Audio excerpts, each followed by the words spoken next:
Hi Aries, this is Jov. Welcome po sa ating channel. By the way, Aries, this is your timeless gabay tarot reading. Gamitin ang reading na ito bilang gabay lamang. Tandaan Aries, ito po ay general reading.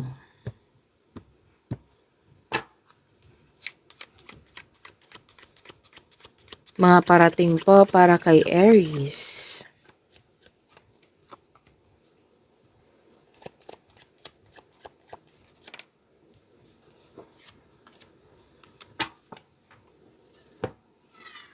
Aries, sabi po dito,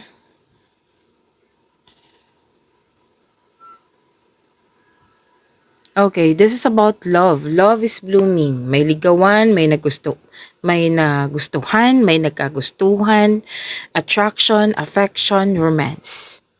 And hindi lang to tungkol sa buhay pag-ibig. May nakita rin ako sa career and money, expansion, and promotion. Positive energy, nakikita ko dito. Yes, may nakita ako dito na gustong-gusto mo yung bagay. Hindi lang tao may bagay din akong nakikita dito. And happiness.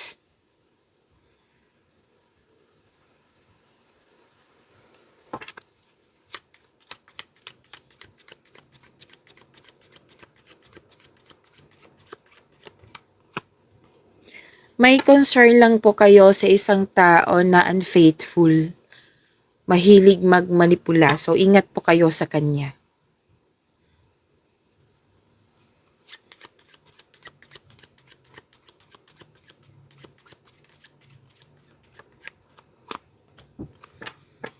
Makaka-receive po kayo ng magandang balita. May success akong nakikita dito. Claim po. At nakikita ko rin dito na dalawang card po mismo nagsabi na may ligawan. Opo, may ligawan. Malaki ang influence ng isang lalaki between 30 and 45 years old. Pwedeng ikaw to na malaking influence mo sa kapwa mo or siya. Malaki ang influence sa iyo. At may advice po tungkol dito sa single. So, di ba may ligawan, sabi kasi ng card dito na kilalanin mo ng mabuti. Alamin mo ng mabuti kung totoo itong single. Kasi nakita ko dito na pwedeng nangyari na,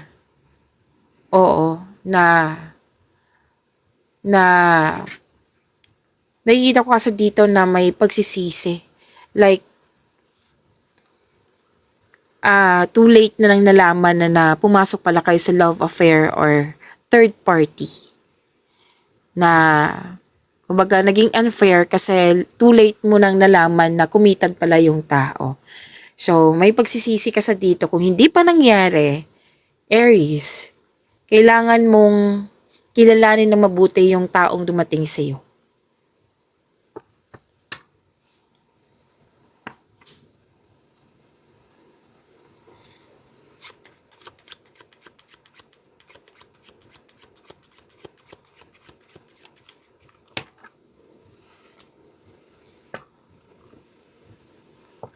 May gagawin ka sanang desisyon dito pero may hesitation.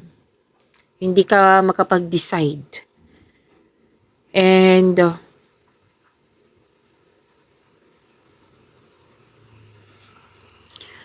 so wag magpabaya. Gagawa ka ng desisyon, wag magpabaya talaga. Sabi ng iyong card. At may concern kayo sa irresponsableng tao.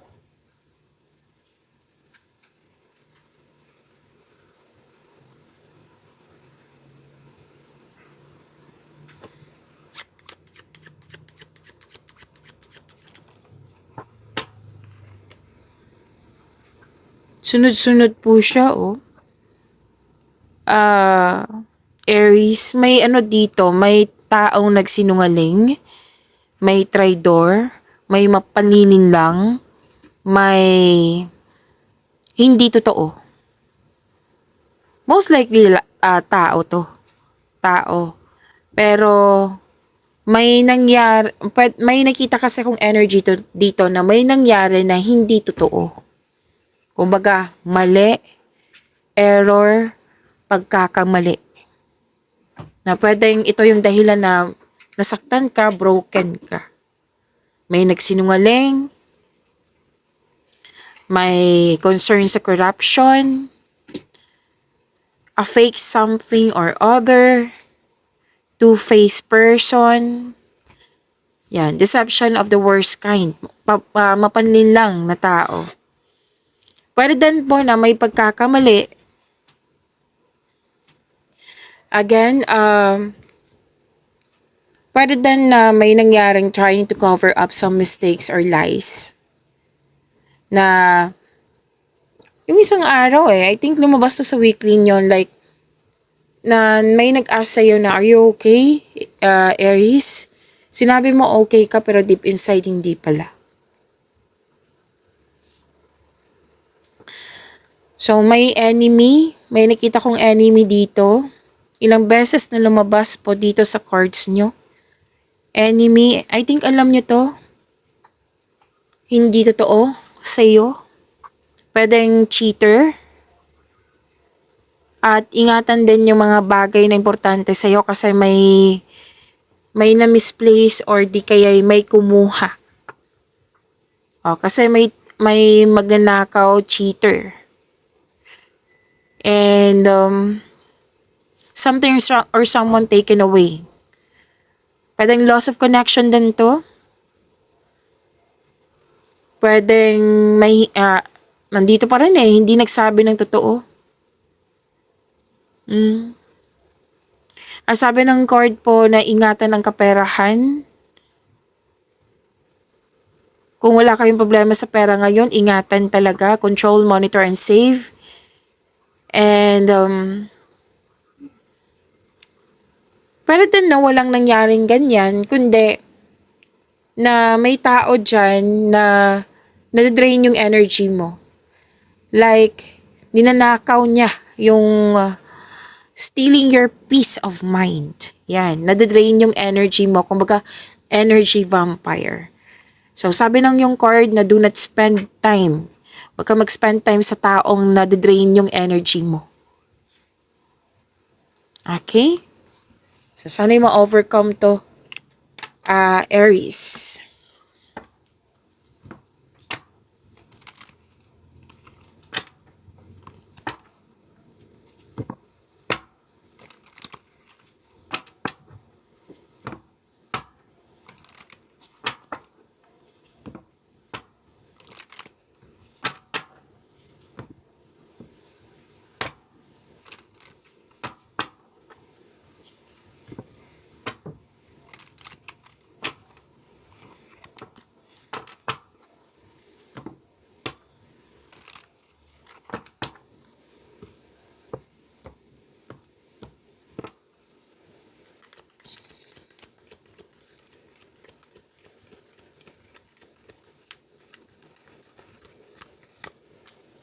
Energy, Aries.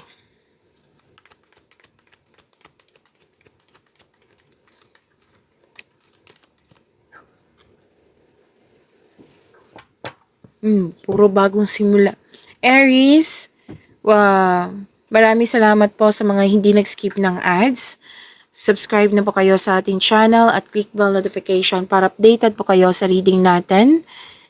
At para po sa mga gusto magpa-reading po, comment po kayo ng personal reading and check my reply sa comment section.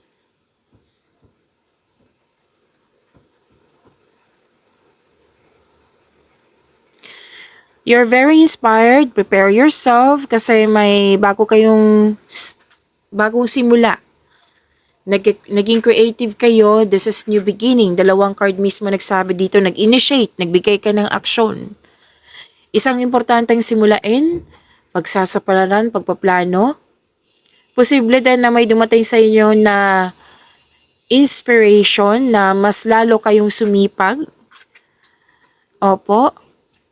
At pwedeng bagong relasyon to, bagong proyekto. Basta po kakasimula lang. And remember, this is energy, pwedeng sa love and romance to, sa career and money, sa personal life. May chance kayong maglakbay sa malayong lugar or mag-abroad. Kung nasa abroad kayo, pwedeng uuwi kayo or maglipat country. And may nagkabalikan, may gusto ng may gustong magbukod. Kumbaga magsarili, pagsisimula ng pamilya. May nakita rin ako ditong gustong magkaroon ng dagdag anak. At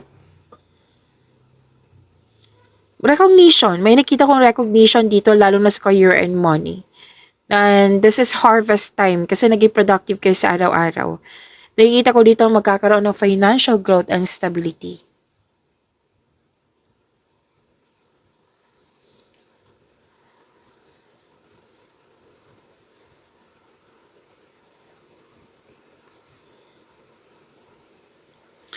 Okay. Um, this is gift from the universe. The divine is offering you a new love, which can arrive in many forms. Bagong pag-ibig po. Pwedeng self-love to, pwedeng bagong kaibigan, bagong tao sa inyong buhay, karelasyon. Yes, na magbibigay sa iyo ng love, peace, and happiness sa iyong buhay. May job opportunity or new source of income. Pero then, enjoy na enjoy ka sa mga ginagawa mo ngayon.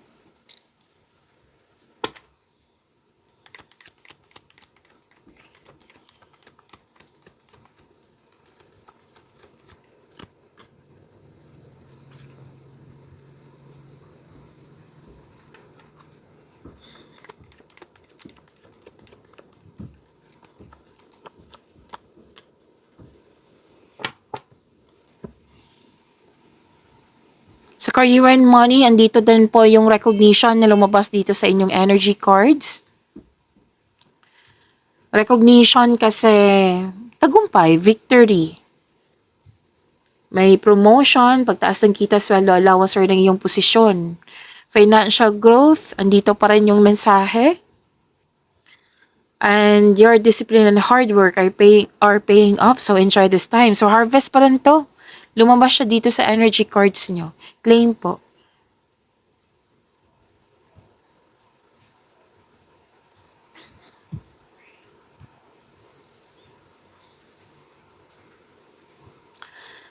Okay, may loss of connection, loss of things, or loss of opportunity, which is nakita ko kanina sa 6 na cards mo dito. Oo. Pwedeng nangyari ito. Kung hindi pa nangyari, mag-ingat. Okay? And kung nangyari na, don't worry, after nitong unos, may parating na new direction po. Kung hindi pa nangyari ha, mag-ingat. Ingatan talaga. Kanina pa yung advice dito. Na nag-clarify din dito sa inyong tarot cards.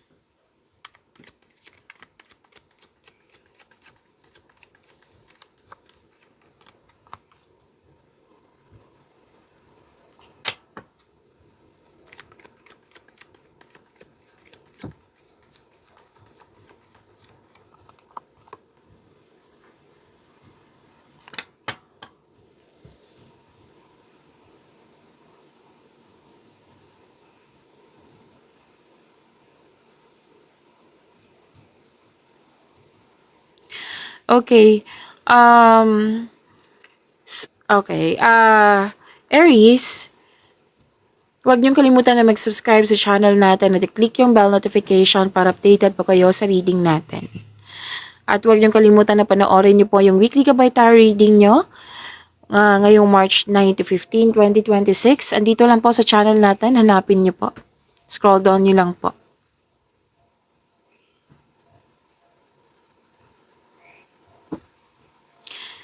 Love life, self-love, partnership, and romance, guarded ka. Ayaw mo masaktan. And umiiwas kayo ng confrontation or away. Kasi may fear ako nakikita dito na kailangan mong ma-release to. Single ka man, may relasyon sa buhay mag-asawa.